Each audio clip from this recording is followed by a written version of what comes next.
नतीजे वो एक जनरेशन के लिए है जहाँ से सिगरेट पीना शुरू हो जाता है। जब हम छोटी उम्र के होते हैं तो सिगरेट पीना शुरू कर देते हैं। शौक शौक में कहते हैं कि चलो यार एक पीते हैं, चलो यार दो पीते हैं। इंसान सोचता है कि मैं ज़िंदगी में कभी भी नहीं, कभी भी बिल्कुल भी नहीं जो सिगरेट पीने वाला बन सकता हूँ।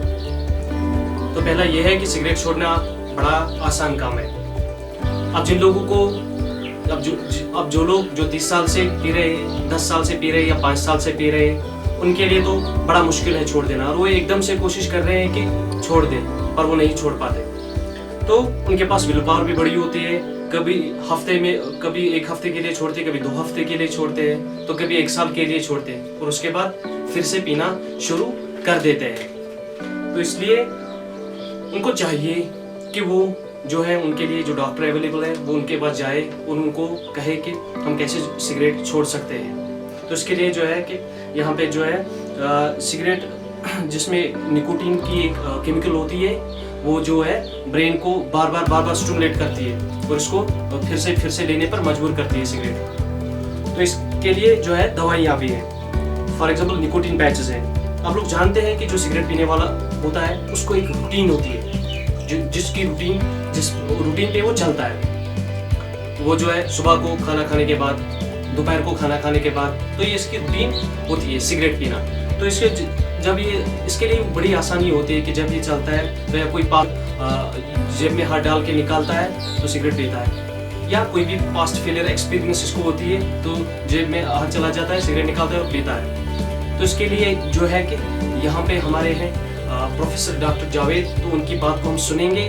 वो कहते हैं कि कैसे सिगरेट को छोड़ा जा सकता है। कुछ दिन पहले एक वाक़या हुआ जो मैं आपके साथ शेयर करना चाहता हूँ।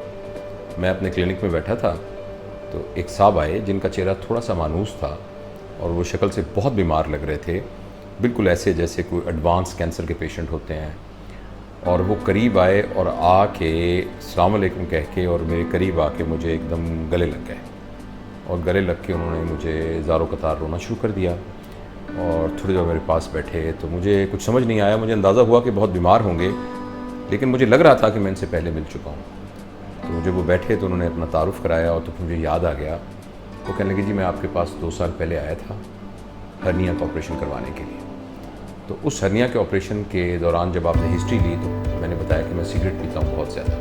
तो आपने ये कहा कि 10 दिन आपको सिगरेट छोड़नी पड़ेगी और उसके बाद फिर आएँ। तो ऑपरेशन के बाद भी आपने ना मेरे साथ बहुत लंबी चौड़ी गुफ्तगू की और मुझे कहा कि आप सिगरेट छोड़ दें। और आपने कुछ मिसालें भी दी और ये भी कहा कि भाई आप अपने बच्चों का ख्याल करें और अपना ख्याल करें, और अजीब अजीब बातें भी की। और मैंने इस बात को बहुत बुरा मनाया और आखिर में फिर मैंने हंसते हंसते कहा कि डॉक्टर साहब देखी जाएगी।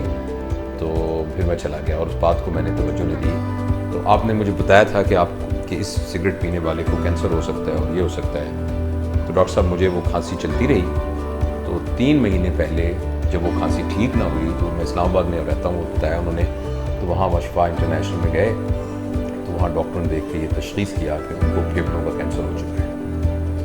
और शुरू में ये सोचा गया कि उनका ऑपरेशन होगा, मगर बाद में उन्हें कहा गया कि आप ऑपरेशन आपका नहीं हो सकता। और ये भी बताया गया कि आपके पास बज़ाहिर मेडिकल नॉलेज के हिसाब से सिर्फ 6 महीने हैं, क्योंकि कैंसर बहुत फैल चुका है। तो उसने कहा जब मुझे उन्होंने ये बताया तो सबसे पहले मुझे आपका ख्याल आया और मैं यहाँ, मेरे एक अज़ीज़ हैं, मैंने उनसे बात की और मैं आपसे मिलने आया हूँ और ये कहने आया हूँ कि आपने जो मुझे उस वक्त बताया था काश मैं उसको मान लेता। अब ये मेरे लिए भी बहुत तकलीफ़देह ये तजुर्बा था। आपने महसूस किया होगा, ये बात मैं बहुत खुशी से बयान नहीं कर रहा, बड़ी तकलीफ़ के साथ बयान कर रहा हूँ। तो मैंने तो एक अपने मेडिकल नॉलेज के हिसाब से उनको कहा था और मुझे नहीं खबर थी कि वो ऐसा ही होगा और उनको वो कैंसर हो गया। तो फिर मैंने ये सोचा कि मैं इस तजुर्बे को तमाम दोस्तों के साथ शेयर करूँ। हमारे यहाँ सिगरेट पीना तो बिल्कुल एक आम सी बात है। आप किसी सड़क पे जाइए तो लोग सिगरेट पी रहे होंगे, पब्लिक प्लेसेस पे सिगरेट पी रहे होंगे। मैं अस्पताल में काम करता हूँ, अस्पताल के कॉरिडोर्स के अंदर लोग सिगरेट पी रहे होते हैं। और फिर अजीब बात यह है कि वो जो डॉक्टर हैं जो उनका इलाज करते हैं वो भी सिगरेट पी रहे होते हैं। और उसकी वजह से न सिर्फ ये कि वो ख़ुद बीमार हो रहे होते हैं, बल्कि पूरे माहौल के अंदर एक ताफ़ुन और एक धुएँ की फ़िज़ा कायम हो रही होती है। और हम इसको बिल्कुल लाइट समझते हैं, हम समझते हैं कोई ऐसी बात नहीं है। लेकिन मैं आपको यकीन दिलाता हूँ कि मेडिकल साइंस के हिसाब से शायद और नशे वाली चीज़ें उतनी ख़तरनाक ना हों, हैं सब ख़तरनाक, लेकिन सिगरेट सबसे ज़्यादा ख़तरनाक है। और शायद ही ऐसी कोई बीमारी हो, चाहे वो मुंह का कैंसर हो, चाहे वो हलक का कैंसर हो, चाहे फेफड़ों का कैंसर हो, चाहे मैदे का कैंसर हो, हत्ता कि बड़ी आंत का कैंसर, इसके अलावा जो ब्लैडर मसाने का कैंसर, और कैंसर के अलावा जो बाकी बीमारियां हैं, जो चेस्ट की डिजीज़ेज़ हैं, क्रॉनिक ब्रोंकाइटिस है, और इसके अलावा जो टांगों में खून के शरियान के बंद हो जाने की वजह से टांगों की एम्पुटेशन करनी पड़ती है, तो इस तरह की, और दिल की बीमारियां, of course heart attack, blood pressure, तो ये सारी की सारी बीमारियां जो है इनका सिगरेट पीने से ताल्लुक है। और मुझे समझ नहीं आती कि आप ज़रा एक विजुलाइज़ करें कि एक घास की तरह की कोई बूटी है जिसको आपने कागज़ में लपेटा है, और कागज़ के एक तरफ उसको आग लगा के उस धुएं को आप अंदर लेकर जा रहे हैं और मुसलसल अंदर लेकर जा रहे हैं। तो आप देखिए उस तरह का धुआं अगर आप किसी जगह पर उसको यूं करके थ्रो करें तो उसके ऊपर एक निशान बन जाता है, तो आपके फेफड़ों पे उस पर किस किस्म के निशान बन जाते होंगे।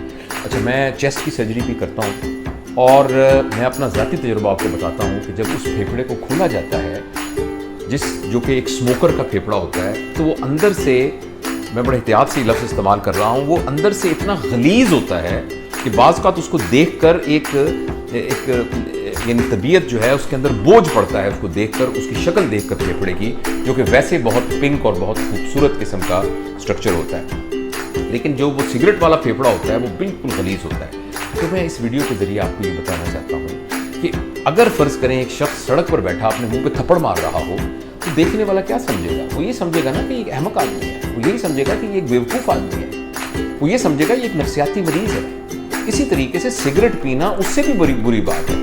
जैसे अपने मुंह के ऊपर थप्पड़ मारना बिल्कुल एक मायूब बात है और परेशान कुन बात है, इसी तरीके से सिगरेट पीना भी उतनी ही मायूब और परेशान कुन बात है। और दूसरा, आप देखिए कि हमारी जो ज़िंदगी है वो सिर्फ़ एक हमारी अपनी ज़िंदगी नहीं होती, बल्कि हमारे तमाम मुतल्लिकीन की ज़िंदगी होती है। कोई शख्स ये कहे कि मैं एडल्ट हूँ और मैं अपनी ज़िंदगी को अपनी मर्ज़ी से गुजार सकता हूँ, तो बिल्कुल सही बात है, लेकिन ये बताइए आपकी बेगम साहबा का क्या कसूर है?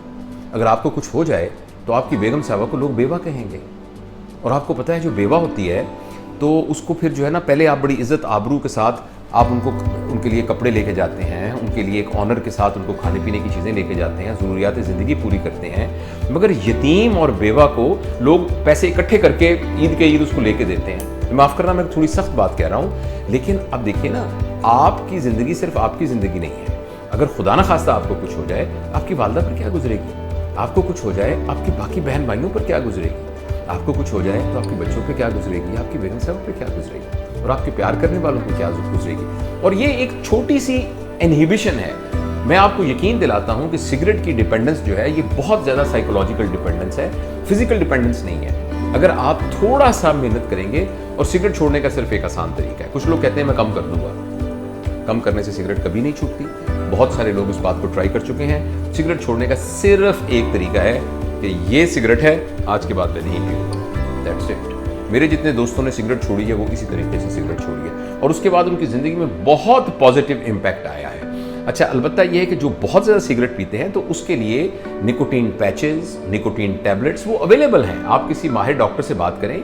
अगर आपको इतनी डिपेंडेंस होनी शुरू हो गई है कि कुछ लोगों को सिगरेट छोड़ने के बाद कुछ कब्ज़ हो जाती है, या कोई निज़ाम में कोई फ़र्क पड़ता है, या स्लीप का प्रॉब्लम होता है, तो उसके लिए आप डॉक्टर से रब्ता कर सकते हैं कि जो कि आपकी मदद कर सकते हैं। तो मैं आपको ये इस वीडियो के ज़रिए गुजारिश करना चाहता हूँ कि सिगरेट को छोड़िए। अब वेस्ट में आप देखिए, जैसे इंग्लैंड का मुझे पता है, इंग्लैंड में आप पब्लिक स्पेस में तो खैर भूल जाइए, आप अपने घर में भी सिगरेट नहीं पी सकते। अगर आप अपनी कार में सिगरेट नहीं पी सकते, और अगर आपको अपनी कार के अंदर सिगरेट वहाँ ज़रूरत पड़े तो आपको गाड़ी रोककर किसी ओपन जगह पर बाहर जाकर सिगरेट पीनी पड़ेगी। मुझे अच्छी तरह याद है, मेरा मामूजाद भाई वहाँ इंग्लैंड में रहता है, तो मैं उसके घर में था, तो वो कहने लगा भाईजान मैं ज़रा सिगरेट पी के आता हूँ। तो मैंने कहा तुम यहाँ क्यों नहीं पी लेते? तो मैं कहा मैं समझ गया, मैंने कहा ये आपका स्मोक अलार्म जो है वो बोझ पड़ेगा। कहता है स्मोक अलार्म को तो खैर मैं बंद कर लेता हूँ, ये तो मैं जानता हूँ, लेकिन पिछली दफ़ा सिगरेट पी थी तो पुलिस आके पकड़ के ले गई। तो मैंने कहा तुम्हें किसने बताया पुलिस को? तो कहने लगा आप गैस करें किसने बताया? तो मुझे नहीं पता लगा। मैंने कहा पड़ोसियों ने बताया होगा। उन्होंने कहा सर पड़ोसियों को तो पता नहीं चला, मेरे छोटे बेटे ने जाके फ़ोन करके पुलिस को बता दिया, और पुलिस आके पकड़ के ले गई। देखिए ना, उस मुआशरे के अंदर स्कूल में बच्चों को बताया हुआ है कि अगर आपके वालिद सिगरेट पी रहे हैं तो वो बुनियादी तौर पर आपका नुकसान कर रहे हैं। तो हमारे मुआशरे में भी हमें इस लानत से और इस बुराई से छुटकारा हासिल करना चाहिए। और सिगरेट अगर आप पीते हैं तो खुदा के लिए उसको छोड़ दीजिए। और मैं आपको यकीन दिलाता हूँ कि आप सिगरेट छोड़ेंगे तो आपकी ज़िंदगी बहुत हसीन हो जाएगी। बाकी ज़िंदगी मौत का अल्लाह को पता है, मुझे नहीं पता जो सिगरेट नहीं पीते वो पहले जाएंगे या जिन्होंने सिगरेट पीते हैं वो पहले जाएंगे, लेकिन अपने सामने अपने हाथ से तो अपने आप को नुकसान नहीं पहुँचाया जा सकता। शुक्रिया।